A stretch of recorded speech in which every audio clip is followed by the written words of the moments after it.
ముఖ్యమంత్రి గారు విజన్ ఉన్నటువంటి వారు, సీనియర్ మోస్ట్ భారతదేశంలో ఉన్నటువంటి వారు, ఉమ్మడి రాష్ట్రానికి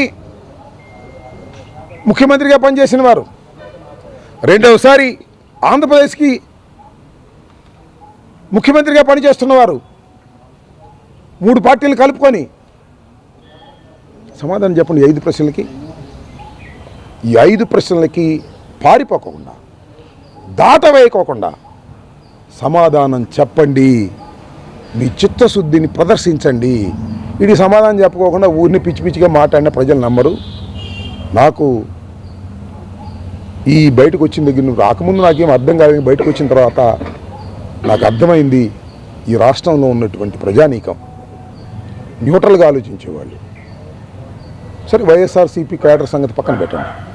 న్యూట్రల్గా ఆలోచించేవాళ్ళు, తెలుగుదేశంలో ఉండి ధర్మంగా ఉండేవాళ్ళు, జనసేనలో ఉండి ధర్మంగా ఉండేవాళ్ళు. చంద్రబాబు నాయుడు గారు కుట్రపూరితంగా అంబటి రాంబాబు ఇంటి మీద దాడి చేయించాడు అనేది నమ్ముతున్నారు. ప్రదర్శించకపోవచ్చు.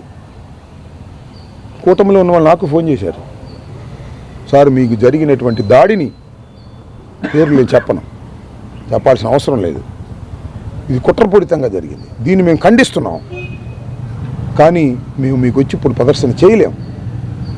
మేము ఇంటర్నల్గా వాళ్ళకి చెప్తున్నాం కూడా, ఇది మీరు అన్యాయం అని చెప్తున్నామని కూడా కూటమిలో ఉన్నవాళ్ళు నాకు ఫోన్లు చేసి సంఘీభావాన్ని ప్రకటిస్తున్నారు. వారి పేర్లు నేను ప్రకటించడం సమంజసం కాదు. వారందరికీ కూడా నా హృదయపూర్వకమైన ధన్యవాదాలు. జరిగింది దుర్మార్గమని, చంద్రబాబు నాయుడు గారు లోకేష్ స్థాయిలోనే కుట్ర జరగటం వల్ల ఇలా జరిగిందని, వచ్చిన ఎస్పీ కూడా వారి ఆదేశాల మేరకు వెనక్కి వెళ్ళిపోయాడని, ఇవన్నీ కూడా వాస్తవాలు ప్రజల్లో చర్చించబడుతున్నాయి.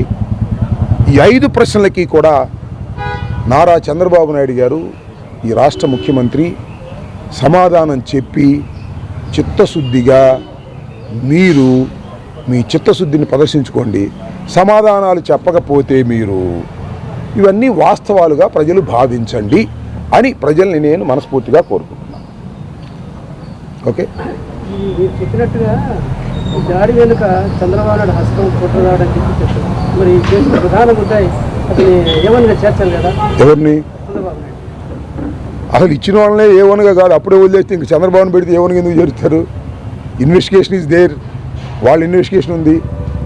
120B కింద పెట్టాలి చంద్రబాబు నాయుడు గారిని, లోకేష్ని, ఎందుకంటే వాళ్ళే చేశారు కాబట్టి. వాళ్ళ ఫోన్లన్నీ చెక్ చేస్తే అర్థమైంది. డీజీపీకి ఫోన్ చెక్ చేస్తే అర్థమైంది. ఎవరు చెక్ చేస్తారు? వాళ్ళ రాజ్యం. అరే, కారులు పగలగొట్టి ఇల్లు తగలేయాలని చూసేవాళ్ళు, ఫర్నిచర్ మోసం చేసేవాళ్ళు, పెళ్ళాం బిడ్డలు కొట్టాలని ప్రయత్నం చేసిన వాళ్ళకి సింపుల్గా వదిలేశారే. ఇంకా వాళ్ళ మీద ఏం చెప్పను? దీనికి సమాధానం పొలిటికల్గా నేను అడుగుతా ఉన్నా.